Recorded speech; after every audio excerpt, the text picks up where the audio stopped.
Madam Deputy Chairman, I rise to support the two appropriation bills moved by our Minister of Finance, Sri Janardhan Pujari. Madam, it is really a matter of very great satisfaction that our young and dynamic Prime Minister has promised to give a clean and efficient administration and has also assured the people that his government would lay greater emphasis on financial discipline, on capacity utilization, and also on the rate of productivity both in agricultural and industrial sectors. Stop. For these assurances, we must thank our Prime Minister Stopera, Madam, as Mr. Santi Patel, our honorable friend from the other side, was saying just now. Erosion in the real income of the workers and employees must be checked. Stop. There has been a continued erosion in the real incomes of the workers because of the rise in prices, and I am thankful to the central government that they have given bonus to their own employees and they have sanctioned and go on sanctioning increases in DNS allowance installments time and again. Stop. But madam, I also want that the central government must consider the need for granting these benefits to other employees as well. I mean the state government employees and local bodies employees. Stop. Their own resources may not be sufficient to grant these things, although I know that certain states have already granted bonus to their employees. Stop. They also try to give increases in dearness allowance installments to their employees. Stop. But still, certain state governments are lagging behind. Stop.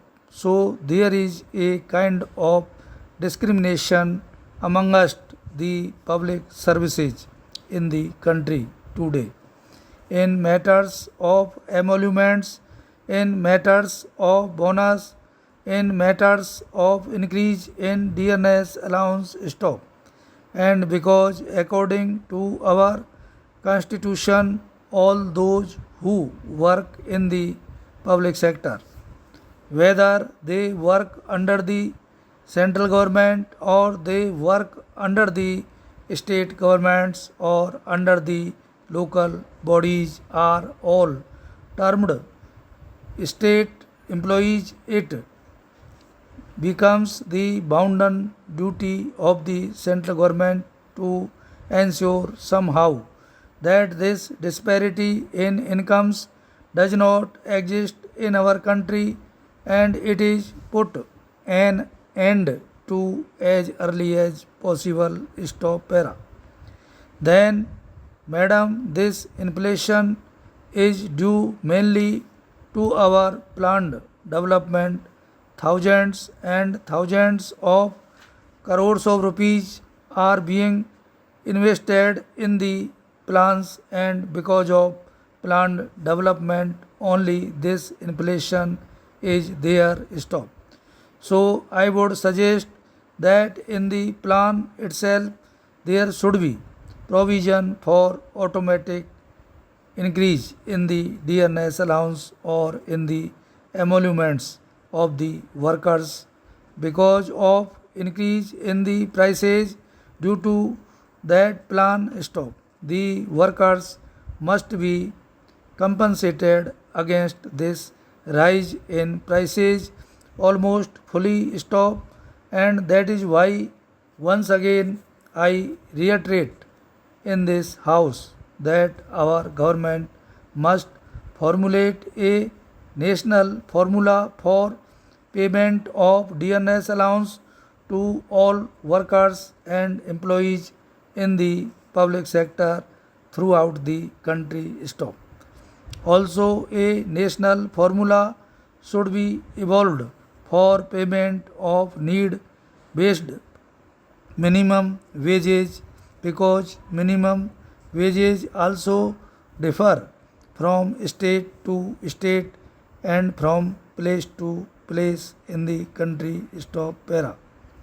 No doubt, madam, there should be greater financial discipline. Financial discipline needs to be tightened as much as possible. States with huge overdrafts should be made to improve matters. Stop. In this connection, I would like to mention that in my state, Uttar Pradesh, there is no overdraft, and although there is no overdraft, it was the first state to grant bonus to its employees, and it has been giving DNS allowance increases also to its employees. Stop. Now there is the case of the West Bengal government. The maximum overdrafts are in West Bengal and the maximum non-utilization of developmental assistance given by the center to the states is in West Bengal, and in spite of these maximum overdrafts that government has not yet been able to pay bonus to its employees, and in the matter of DNS allowance also it is lagging behind. Stop.